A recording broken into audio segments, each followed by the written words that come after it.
Factors जो कि responsible हैं for in stability of family.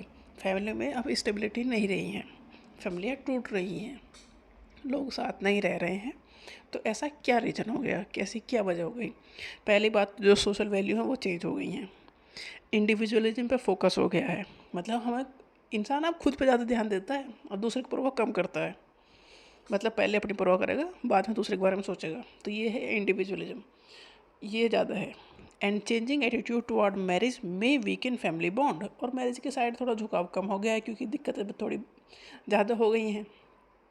तो थोड़ा जो सोशल वैल्यू वो चेंज हो रही है, इसलिए फैमिली में इंस्टेबिलिटी आ रही है या स्टेबिलिटी ख़त्म हो रही है। सोशल वैल्यू चेंज हो रही हैं, इंडिविजुअलिज्म पे ज़्यादा ध्यान दिया जा रहा है, और मैरिज के टुवर्ड जो एटीट्यूड है वो थोड़ा सही नहीं है, इसलिए फैमिली बॉन्ड टूट रहे हैं।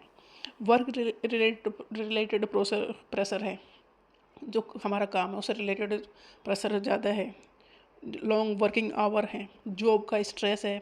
अब दिन भर ऑफिस में काम करोगे, स्ट्रेसफुल काम करोगे, तो फैमिली बॉन्ड कहाँ से बनेंगे? इट में reduce family interaction and support. Family में आप मिलोगे जुलोगे ही नहीं, तो फैमिली में इंट्रैक्शन नहीं है, फिर वो सपोर्ट भी नहीं मिलेगा, इमोशनल सपोर्ट भी नहीं मिलेगा, जो काफ़ी रिक्वायर्ड है। तो वर्क जो रिलेटेड प्रेशर है, काम से रिलेटेड जो भी प्रेशर है, वो भी हमारी फैमिली को तोड़ रहा है। लैक ऑफ कम्युनिकेशन, बातचीत ही नहीं करते आपस में, मिसअंडरस्टैंडिंग हो जाती हैं, पुअर कम्युनिकेशन है, इस वजह से डिस्प्यूट होते हैं और आराम से बात नहीं करते, तो डिससेटिस्फैक्शन भी होता है। तो फैमिली बॉन्ड इस तरह से वीक होते हैं। देखो, बातचीत नहीं करोगे तो फैमिली बॉन्ड वीक होंगे। पहली बात, खुद पे ज़्यादा फोकस है, मतलब इंडिविजुअलिज्म है। मैरिज पे कम भरोसा है, मैरिज के सिस्टम वीक हो रहा है, इंटरेक्शन कम हो रहा है आपस में लोगों का, वर्क रिलेटेड प्रेशर बढ़ रहा है। तो फैमिली कहाँ से बचेंगे फिर? मैराइटल कन्फ्लिक्ट बहुत हो रहे हैं अब तो, इनकम्पेटेबिलिटी है, म्यूचुअल अंडरस्टैंडिंग की कमी है। तो ये सब चीज़ें की वजह से फैमिली टूट रही हैं। अगर मैराइटल कन्फ्लिक्ट हो गए तो दिक्कत होगी ही होगी, रह ही नहीं पाएंगे लोग आपस में एक साथ।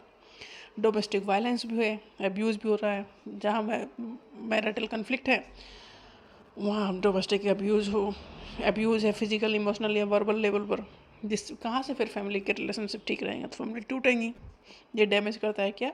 फिजिकल, इमोशनल और जो वर्बल एब्यूज़ है, गाली दे रहे हो, इमोशनली तोड़ रहे हो, तो ये सब चीज़ें डैमेज तो करेंगी ना फैमिली रिलेशनशिप को।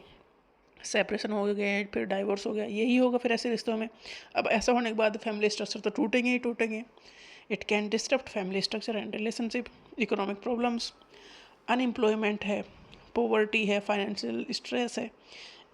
अभी इन सब से तो स्ट्रेस आएगा ही आएगा, तो फैमिली में लड़ाई कन्फ्लिक्ट हो गई होगा, तो स्टेबिलिटी कहाँ से रहेगी? तो ये सब रीजन्स हैं फैमिली में इनस्टेबिलिटी के।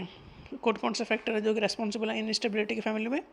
सोशल वैल्यू चेंज हो रही हैं, वर्क रिलेटेड प्रेशर ज़्यादा है, कम्युनिकेशन आपस में कम हो रहा है, मैरिटल कन्फ्लिक्ट हो रहे हैं, डोमेस्टिक वायलेंस हो रहा है, अब्यूज़ हो रहा है, इसकी वजह से सेपरेशन और डाइवोर्स हो रहे हैं, और फिर इकोनॉमिक प्रॉब्लम्स हो रही हैं। तो इतनी सारी वजह मिलकर हमारी फैमिली को कहाँ बनाए रखेंगे? तो इनस्टेबिलिटी ऑफ फैमिली के लिए ये कुछ फैक्टर्स हैं जो कि इसके लिए जिम्मेदार हैं।